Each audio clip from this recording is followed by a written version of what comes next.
Et ce barou du déshonneur, ce refus de démissionner, ça va mettre très en colère le colonel Michael Randrianirine et ses collègues du CAPSAT. Car dans l'accord tripartite entre Macron, Radzoel et les militaires du CAPSAT, il y avait notamment deux clauses.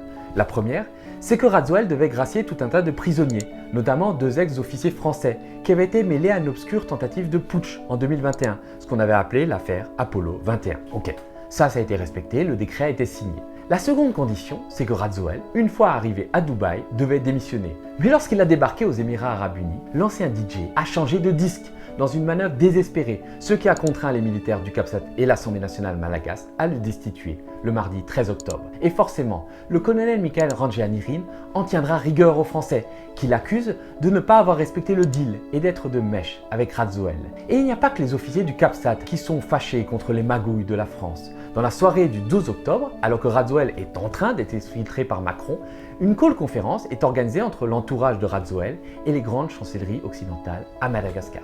La chef de cabinet de Radzoel, Lova Rinel, jure alors ses grands dieux aux diplomates allemands, anglais, américains que Radzoel n'a pas quitté Madagascar et résiste toujours dans les sous-sols de la présidence. Une version qui est bien sûr complètement fausse, mais qui est appuyée par un seul diplomate qui dit si, c'est la vérité. C'est l'ambassadeur de France, Arnaud Guyat, qui sait pourtant que Radzoel a déjà pris ses jambes à son cou. On ne s'est vraiment pas fait des amis dans cette affaire. Surtout que dans les militaires malagasy qui arrivent au pouvoir, certains, comme le général Lillison René de Roland, ne portent pas vraiment notre pays dans leur cœur. Le général Lillison a toujours réclamé le retour des îles éparses dans le giron de Madagascar. Il entretient en outre des liens avec le président du Niger, le très anti-français et pro-russe Abdourahmane Tiani, avec qui Lillison a fréquenté l'académie militaire à Antsirabe, à Madagascar, au tournant des années 2000. Alors, est-ce que le nouveau pouvoir malagasy pourrait se rapprocher de Moscou? C'est une possibilité. Mais c'est oublier que les Américains avaient également une dent contre Radzoel, à qui ils reprochaient d'avoir refilé en douce des Boeing à l'Iran. Ça, c'était la ligne rouge.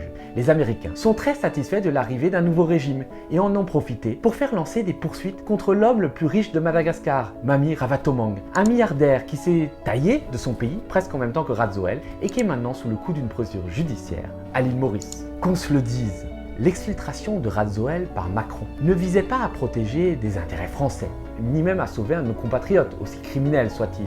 Cette fuite, cette exfiltration est le fruit d'un chantage mafieux, payé avec nos impôts.